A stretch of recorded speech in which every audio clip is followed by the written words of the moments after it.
முஸ்லீம்கள் இடத்துல உமர்லியானுக்கு வந்து ஜெருசலம் வாங்கி கொடுத்து 500 வருஷம் கையில் வச்சிருக்காங்க. அதுக்கப்புறம் சிலுவை வீரர்கள் அவர்களிடமிருந்து பறிக்கிறாங்க சண்டை போட்டு. அதற்கப்புறம் அவங்கள்ட்ட இருந்து யார் மீட்டெடுக்கிறாங்க அப்படின்னா சலாஹுதீன் அய்யூபி ரஹ்மத்துல்லாஹி அலைஹி அவங்க வந்து மீட்டெடுக்கிறாங்க. அவங்க மீட்டு வந்து ஜெருசலம் வந்து இன்னி வரைக்கும் ஒரு 1000 வருடங்களுக்கு தொடர்ச்சியாக ஜெருசலம் முஸ்லீம்களிடத்திலேயே தான் இருந்தது.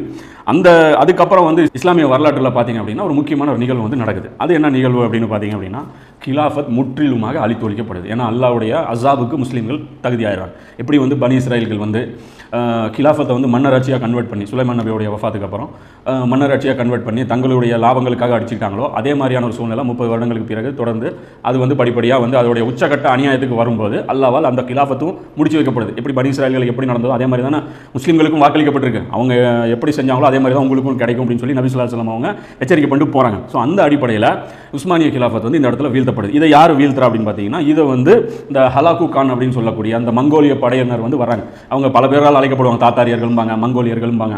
ஸோ இவங்க தான் யாஜூஜ் மாஜூஜுடைய கூட்டம். அந்த கூட்டத்துடைய ஃபசாத் செய்யக்கூடிய கூட்டத்தில் இவங்களும் ஒரு கூட்டம்.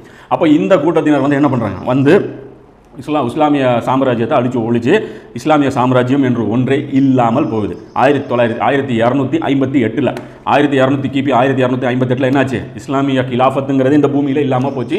ஒரு லீடர்ஷிப்பே இல்லாமல் போயிடுச்சு. எல்லாருமே செதறு தேங்காவாக போயிட்டாங்க. இதற்கப்புறம் அல்லாஹ் வந்து இந்த மங்கோலியர்கள் இந்த தாத்தாரியர்களே பார்த்தீங்க அப்படின்னா இஸ்லாத்தை வந்து அவங்களே தழுவிக்கிறாங்க.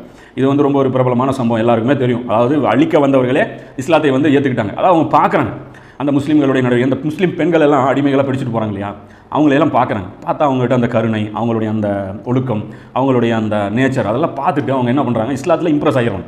இவ்வளோ நல்ல ஒரு மதமாக இருக்குது, இதை வச்சுக்கிட்டு இந்த சைத்தாங்க இப்படி இருந்தாங்க, அந்த அப்பாசிய கிலாஃபத்தில் இப்படி இருந்தாங்க அப்படின்னு சொல்லிட்டு இவங்க மாறிடுறாங்க.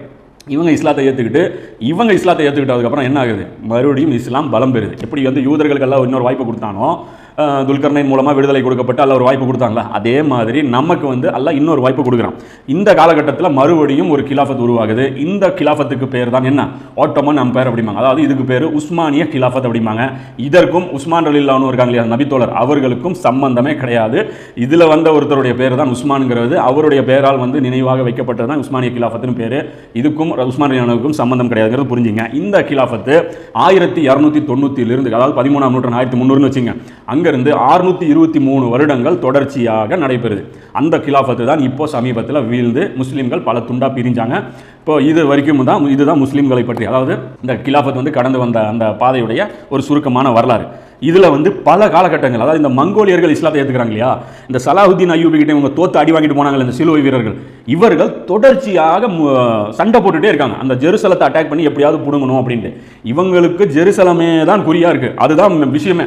ஜெருசலத்தை ஏன் இவங்க வந்து குறி வைக்கிறாங்க, இதுக்கு பின்னாடி இருக்கிற ஹிக்மத் என்ன, ஏன்னா யூதர்கள் சண்டை போட்டால் அதில் ஒரு அர்த்தம் இருக்குது. இந்த சிலுவை வீரர்கள் ஏன் ஆக்ரோஷமாக சண்டை போகிறாங்க, அது ஜெருசலத்தையே ஏன் குறியாக வச்சிருக்காங்க அப்படிங்கிறது. அப்போ இவங்க என்ன பண்ணுறாங்க, பல காலகட்டங்களில் இவங்க வந்து இது பண்ணுறாங்க. 1396 கூட பார்த்தீங்கன்னா சிலுவை படையினர் வந்து வர்றாங்க, படையெடுத்துட்டு மிகப்பெரிய அளவில் அட்டாக் பண்ணுறாங்க. ஆனால் உஸ்மானிய கிலாஃபத் பதிலடி கொடுத்தவொடனே அவங்க செலவு போயிடுறாங்க. ஆனால் ஒரு விஷயம் அவங்களுக்கு தீர்மானம் ஆயிடுது, முஸ்லீம்களுடைய இவ்வளோ பெரிய ஒரு சாம்ராஜ்யம் இருக்கிற வரைக்கும் இஸ்ரேலை நாம் வந்து ஜெயிக்க முடியாது, இவர்களோட சண்டை போட்டு நம்மளால் ஜெயிக்க முடியாது அப்படிங்கிறத விளங்கி இவங்க கலைஞ்சு போகிறாங்க. அப்போ இந்த முஸ்லீம்கள் இடத்துல